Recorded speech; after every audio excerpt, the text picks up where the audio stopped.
Please welcome the writer-director of Paddington, Paul King, and the star of Paddington, Hugh Bonneville.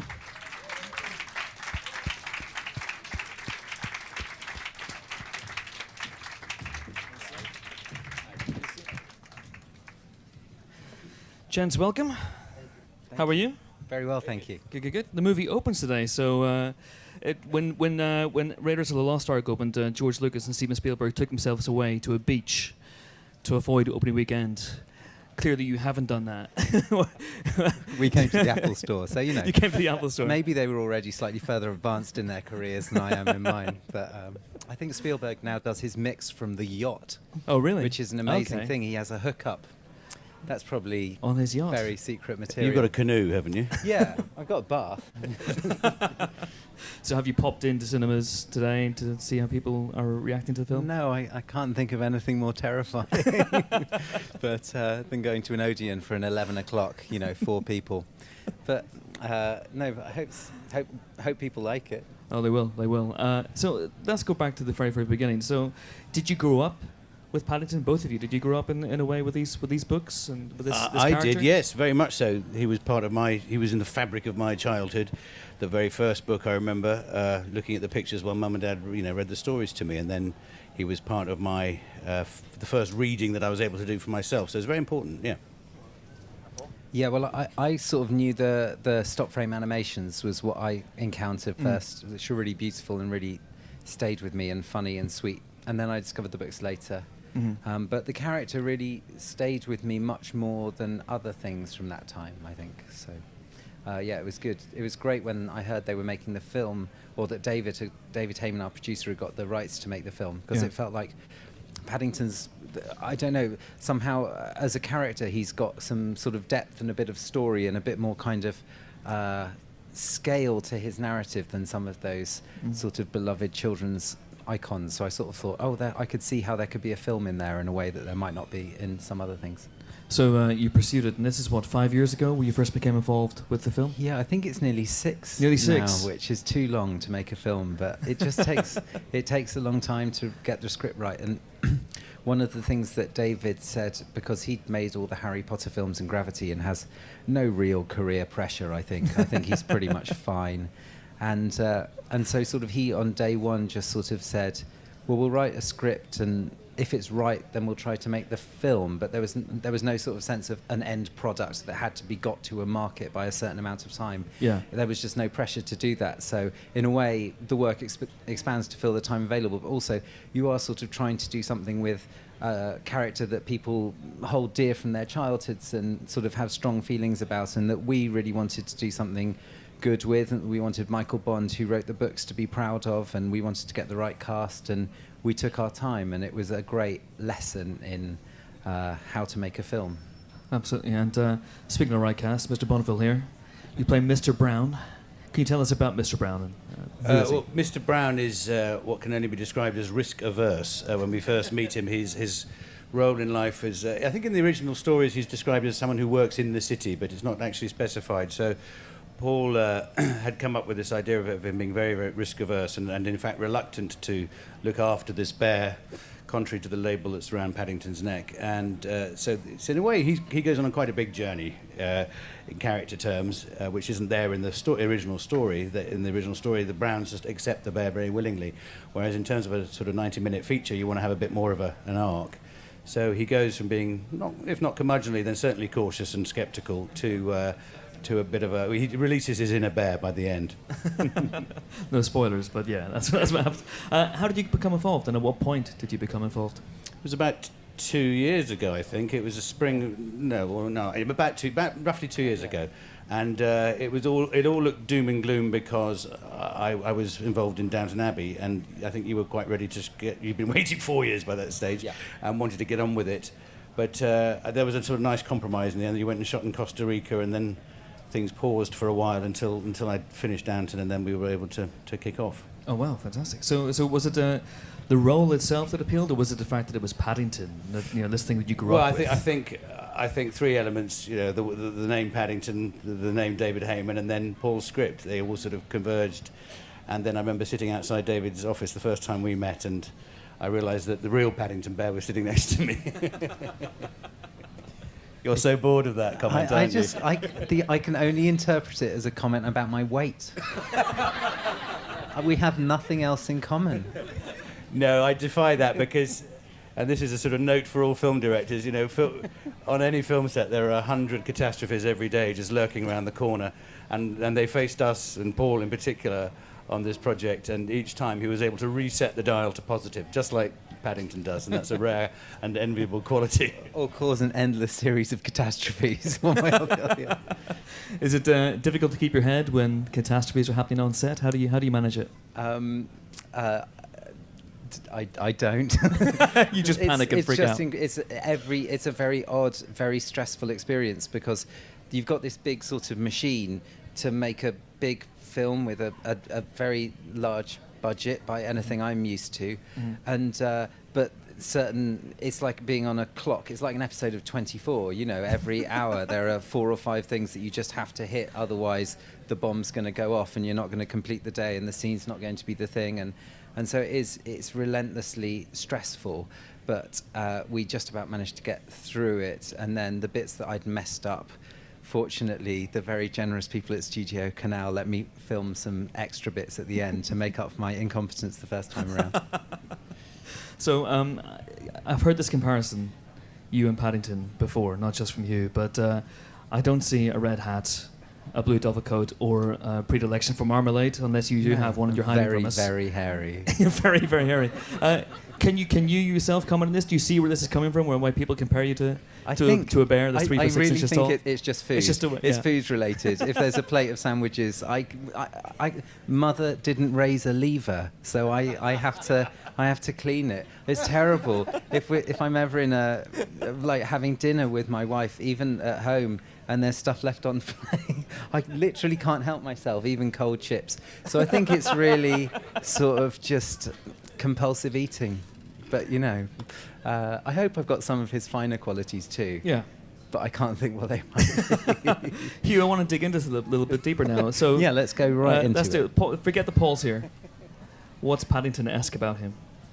Well, apart from as I say, resetting the dial to positive whenever catastrophe is around the corner, also his way of dealing with things that aren't going well. I remember, in fact, that bathtub coming down the stairs, which many people might think is CGI, is actually real. And I remember Paul, it took weeks, didn't it, to get that effect right. Yes. And he would develop the hard stare, which Paddington is well known for, with the effects team who were building that water tank, getting it ready for the big gush. And each time he'd come back and with this sort of slightly furrowed brow and say, they haven't got it right yet, and I'm trying to get cross.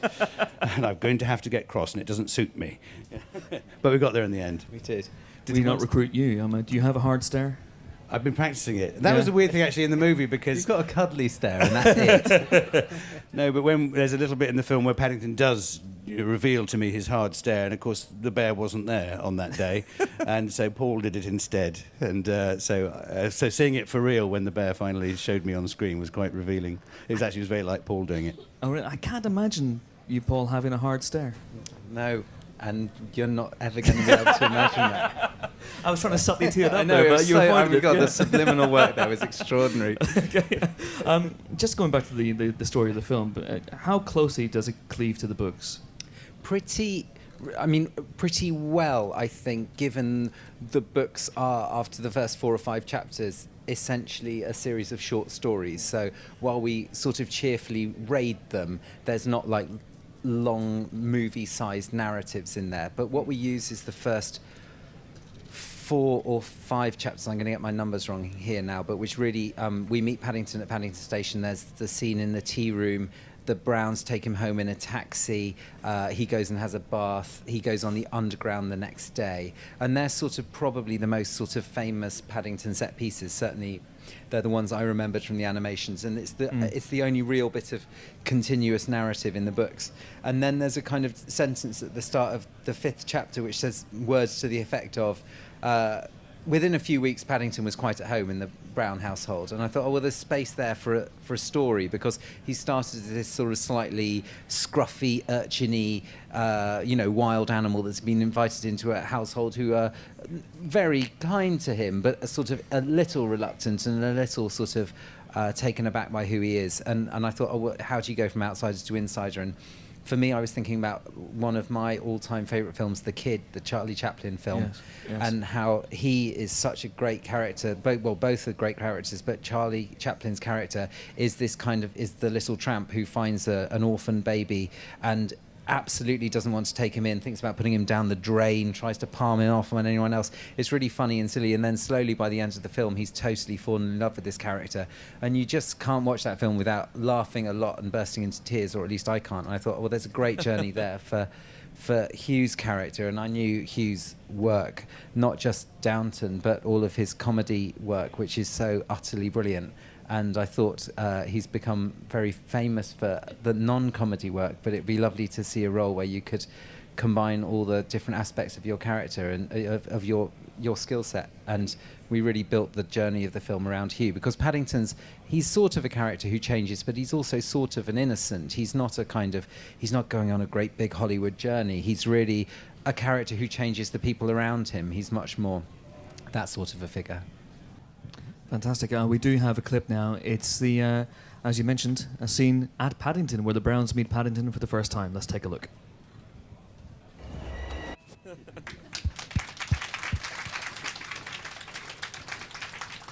Paul, what would you have done if Paddington Station had said no? I guess Marylebone was always the backup. It would have been awful. I don't know. And there was a terrible thing. One of the we wanted to wait for Hugh because I've expressed my love to him publicly now, I think the nation will agree, hopefully. But Paddington are having some painting work done, and they were going to cover the whole thing in scaffolding. And while that is quite London, we're all used to kind of rail terminuses covered in scaffolding, it wouldn't have quite suited the sort of storybook heightened sense. So there was a thing of Hugh's availability and the scaffolding coming in, and about every week we had updates. But fortunately, Network Rail are delayed endlessly. And they tried incredibly hard to fit us in. That was a mean crack about people who were very, very helpful, actually. And they diverted about 3/4 of the trains in Britain to let us film on this platform, and worked incredibly hard. And it took a year to plan. Wow. It's just all very complicated. But I do think Paddington opens doors. Like, people wanted to help because it was Paddington, and I suppose the station especially, because it's, something that's dear to their hearts. But they don't let you just do this sort of thing. David, who made Harry Potter, was filming at King's Cross, and they never let him have cranes in there and closed platforms and do all this sort of thing. And you go, well, Harry Potter's a big project. It was done out of the goodness of their hearts, and it's a really lovely thing that the character brings out people's helpful, charming side. And Hugh, was that a special moment then, filming that scene? That was several nights, wasn't it? Yeah. As I remember. And I think on each occasion we had a half-hour window where they literally would close one platform, the platform that you see there. But otherwise, it was a working station. So it's a miracle of sound dubbing and clever camera angles to make it look like it was a fairly calm station, and there weren't trains coming in and out all the time. I love that Mr. Brown's first reaction to Paddington is not, oh, it's a bear, it's a talking bear, it's stranger danger. It's a very modern Londoner, isn't he? An immediate fear that he's going to be sold something, which is Londoner's greatest fear. Walking to, what does that person want? Bet there. God, no, I haven't got any. Sorry, I left my wallet at home. That seems to me the spirit of contemporary London. That's right. And also, there's another scene a little later when Paddington first goes on the tube, and Mr. Brown warns him that on every platform there are pickpockets, thieves, murderers, and pickpockets. Which is a gross exaggeration, obviously. Speaking on behalf of tourist London, visit London. There are some pickpockets. That's it. So no, he's very cautious, as I say. But luckily, others in the film have a more open heart early on. Absolutely. We don't have a clip of this, but if you haven't seen the film, at one point Hugh wears a dress. He dons drag at one point. We won't say why, but what was that experience like for you? Well, as Mr. Brown says, quite liberating, actually. I like the way that not saying why is the spoiler thing. I'll tell you what happens. I just won't explain the plot that leads up to it. It's a very, very good point, but yeah. No, it was not. And anyway, it's more of a house coat rather than a dress. At one point, it was a big floral dress. Do you remember? Lindy Hemming, who's our brilliant costume designer, had come up with a wonderful sort of Bo Peep look for me for this particular section of the film, which I didn't think was quite appropriate. So we whittled it down and a bit more tabardy, isn't it? Yes, it's more of a cleaning lady's tabard and cardi. And it's a very fetching look. Hugh is entirely method at this moment. Most of the costume he didn't really seem to care that much about what he wore, but for this particular scene, there was a good 2 or 3 hours of prep, and every single element had to be justified from what was on the cleaning trolley that we had. So yeah, I was adamant because at one point Lindy said, "What about these high heels? They'd look funny." And I said, "I don't believe a cleaner would have left high heels on the trolley. A pair of Crocs, maybe." So we developed this, and also even down to the eyeshadow is I made the props department go out and get some floor polish, so that there was a top shot which actually was cut of showing all these materials in the cleaner's trolley. So my gorgeous brown eyeshadow is meant to be floor polish. And your voluptuous chest is 2 floor mops. Yeah. And not to give too much away, because I think I've given the end of the movie away. I might as well at some point. But in that scene, you have a Welsh accent. Where did that come from? Well, Paul had written this very funny scene for myself and Simon Farnaby, and I couldn't. I don't know. We were just improvising around it, mucking about with it, and we were discussing how good an actor would Mr. Brown be. You know, how convincing, and maybe he had a cod character that he'd done at Christmas parties. You know, playing charades or something. So out popped Myfanwy with her rather sort of stretched Welsh tones. I really hope this was based on an old teacher or something that was going to be. I don't know where it came from. I don't know where it came from. Wales? Roughly. A lot of Welsh people would disagree. We have another clip now. This is another scene set at Paddington, and involves Mr. Brown talking to Paddington in the tea room. Let's take a look.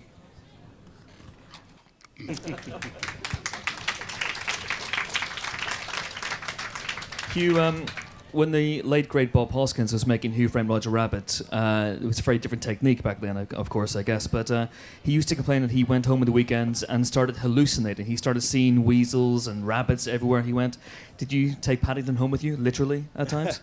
No, I was lucky enough not to have to do that. But it was quite strange, but it's a strange thing to say, really, that he did become rather real to all of us, because we had seen three-dimensional references. Each time a shot was completed, the digital effects team would come in with this furry head and capture the image and the lighting angles and everything else.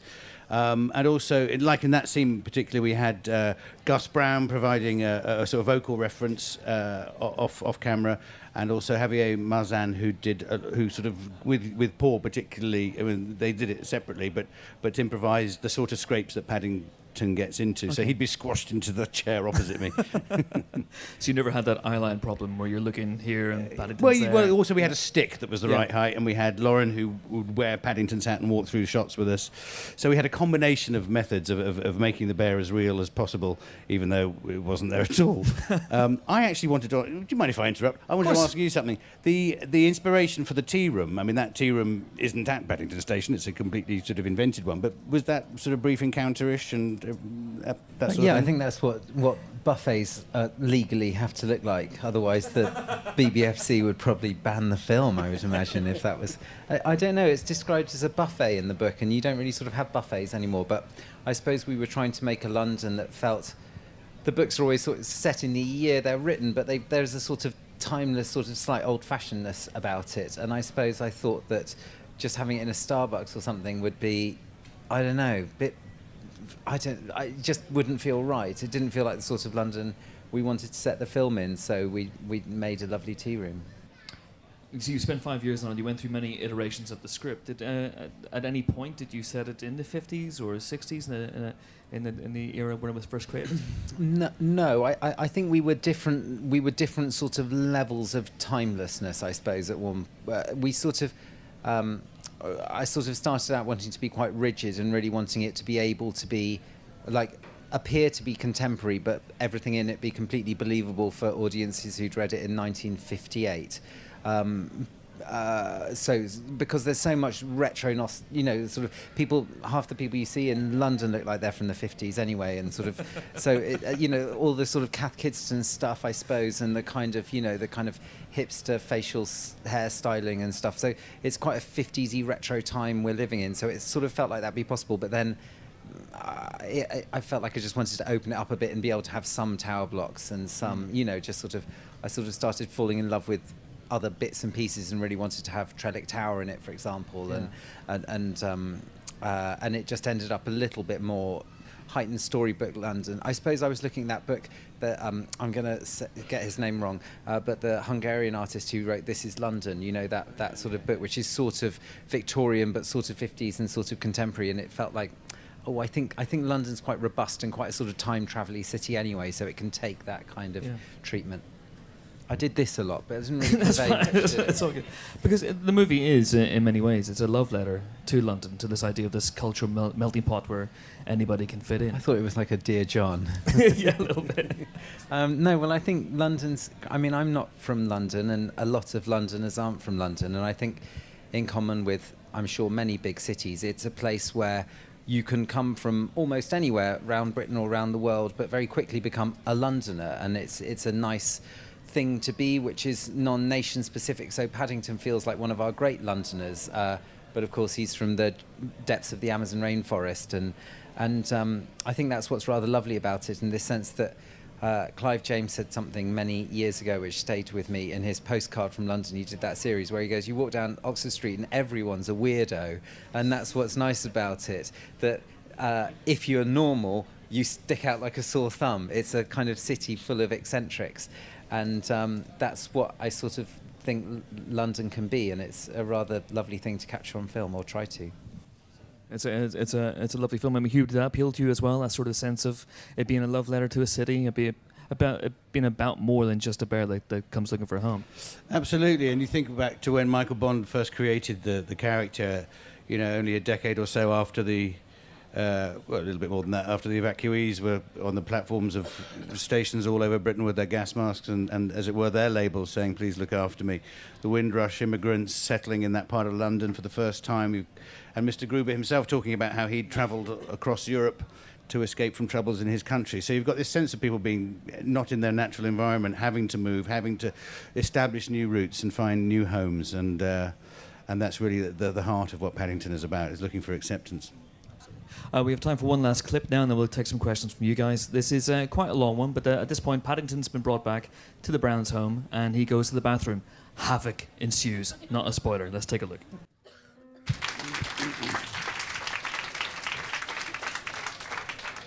Hugh, you got seriously soaked there from the looks of things. Yes, and as I was referring to earlier, that it took many weeks for the water tank effect to be at to the maestro's satisfaction, but it was quite epic when it did happen.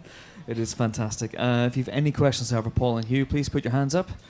Yes, please, lady in the front row. We have a microphone going here. Thank you. This is a question for Hugh Bonneville. What was the most challenging part about filming Paddington? I think, I've made lots of comments in the past about how it was actually the bear himself, because he was such a huge ego and a monstrous diva and wouldn't come out of his trailer until he'd had 4 jars. But I think in reality it's the fact that he wasn't there. That was probably the hardest thing. But luckily we did have the luxury of, which is rare in TV and film projects, of proper rehearsal.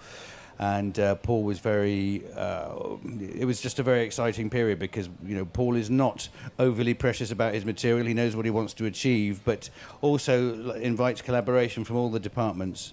And so we were able to improvise and fine-tune and discover character relationships and all that sort of thing. And so while the bear not being there was both the biggest challenge and actually the most exciting thing to have discovered in rehearsal.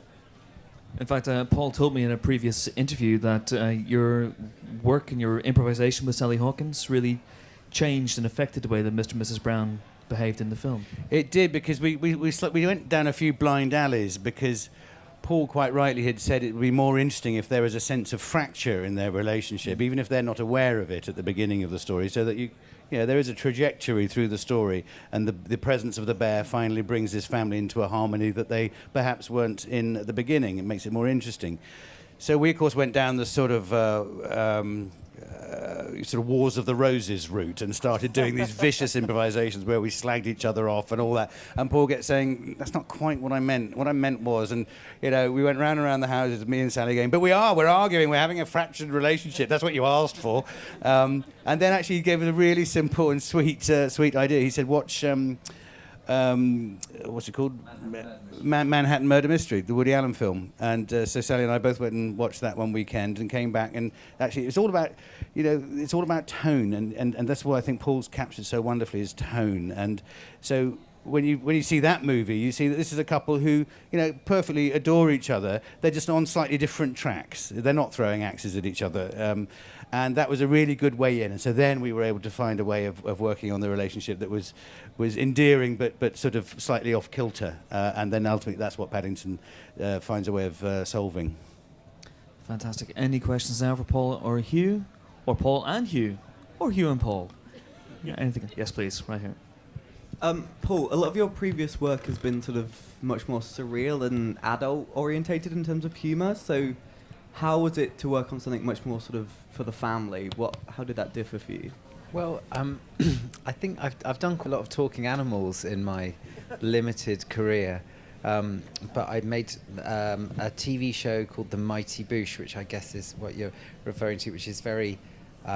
it's quite out there, although not having seen Noel Fielding's follow-up show remotely as out there as it could have been. They are two people with amazing imaginations. It felt, I suppose because I was writing this and I never wrote that, it didn't feel like such a sort of gear change, and it felt there was a lot of source material to work from, and there were some really clear references in my head from very early on of, Chaplin, I suppose, and some other people. And it just felt like a really good fit, in a way, for the things I was interested in doing visually and the sort of humour that I like doing, And a lot of the people I've worked with before are physical... This is one of the people who helped with the physical comedy side of things. Cal McChrystal actually directed the first Mighty Boosh live show and the third one as well, and taught me how to direct. So it's all sort of within a family. But I think a bear in a red hat and duffel coat is quite surreal enough for a mainstream family comedy. Some of the fictional children's characters have found places in theme parks, like Harry Potter at Universal Studios and at Leavesden. Can you see a role like that for Paddington? Yeah, I suppose so. I'm not sure what it would be, but... the bath going down the stairs? The bath. That's like a flume, right, I guess? That's pretty much it. Sort of feels he belongs more in kind of Fortnum and Mason's than a kind of an adventure park, but I'm sure it sounds fun, yeah. Hugh, if there were a Paddington log flume at a theme park, would you be available 12 times a day to be soaked by it? Absolutely. Yeah. I think it's a must for every young dad. Has anybody approached you about taking Paddington into that kind of environment? Not me, but I wouldn't be the person to be approached. I'm about 105 on the power list of that character. Well, you never know. The other thing is, will you do any more? Will there be Paddington 2, Paddington 3? Well, it's out today, without wishing to sound too pluggy, in cinemas, and if enough people go, we would love to do more. I mean, the books, it's a long series. It's not like he doesn't die at the end. See, that's not a spoiler. So there's absolutely every opportunity, and we'd love to do it, but it really depends on how it goes. It's an expensive thing to get off the ground, and while Paddington's very familiar in Britain and some other countries around the world, he's not an international phenomenon like Harry Potter was, where you go, unless they really mess this up, I think they'll at least get to number 2. So we'll have to see. And Hugh, would you be available for that if it happened? Everyone has a price. Any last questions? Yes, please, right here at the very, very back. 2 questions, both quite short. The scene where Paddington's sticking his head down the loo, for want of a better phrase, is that a spaniel's face that's in water? Because it looks so much like my uncle's dog. It's we've actually broken into your uncle's house, and no, it's the extraordinary CG work that Framestore have done. I think what's really nice about this film is it's got Framestore do it all, who are just up the road in Wells Street, and they're genuinely world leaders in what they do, and it's just so good. No one's done that, and you go, that shot is a world first, groundbreaking, extraordinary piece of CG. But what's nice about it is it's not in kind of massive slow-mo bullet time with somebody kind of taking multiple hits to the face. It's a bear putting his head in the loo. And I really like how sort of silly it is for something that is extraordinary work, and it's sort of thrown away, but hopefully it feels fun and funny, and we get to do things that you couldn't have done with a character even a couple of years ago. So it's great. Am I right in thinking that that was one of the first bits of the film to be finished rendered? Yeah, the bathroom was the first sequence we did, yes. And that shot, that was the first clip I saw in the process, and that I found it astonishing. I still do, just seeing it just then. It's so real and does look exactly like your uncle's dog. Yeah. It's one of those things, if you watch it on a loop, like when we're watching, like trying to do all these shots, because they're all, it's sort of, it breaks my heart slightly. There's a sort of sense that because this stuff is done in computers, it's somehow done by magic, and computers aren't elves. They kind of require operators, and that shot, the first one with the toothbrushes where he's doing that, just to get all of the performance and everything right, because it's quite a long shot, and every single eyebrow raise and little look to the side, and they're all really important. I think that's version 459, that shot. Wow. They are every single day looking at new versions and new changes. How does the fur move? How does the fur move underwater? Does it float, or is it a bit faster? Are there bubbles coming out of his mouth or just his nose? If they come out of his nose, do they cover the eyes? Can you see the eyes? Should the eyes be bloodshot? Should we be pulling back? Do you get enough of a sense of him pulling back? And each of those takes 24 hours to answer, because trying a thing out, it's not like with an actor. With Hugh, we can rehearse a scene 50 times in an hour. That's 50 days in visual effects, and it's so labour intensive and so lovingly crafted. And I just want to sort of just say that because Framestore are amazing, and there's so much love that's gone into it. It's just bafflingly brilliant. But if you watch it on a loop, you start going, what amazing visual effects. And you watch it in a sequence, hopefully, and you're 6 years old or 66 years old, you're just laughing because Paddington put his head in the toilet. And the second part of the question was?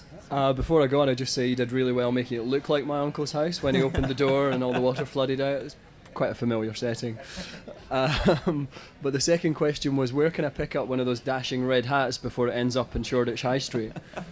My wife makes those hats. She's a hat maker. Best question of all time. Oh my goodness! Yes. Do I know you? She is an amazing hat maker. Her company is called Moody and Farrell. She made the most beautiful hat, made about 20 of them for the various reasons we needed, and I'm sure they're available at a very reasonable price in time for Christmas. Hugh, do you have anything to plug? Any marmalade lines you've got coming out? No, only that I can endorse the quality of Eloise's work, because she fixed my trilby. So, no, fabulous. Fantastic. And it's a lovely note on which to end. Paddington's out today. I urge you strongly to go and see it. It's a beautiful, beautiful film. Thank you so much. Paul King, Hugh Bonneville, thank you.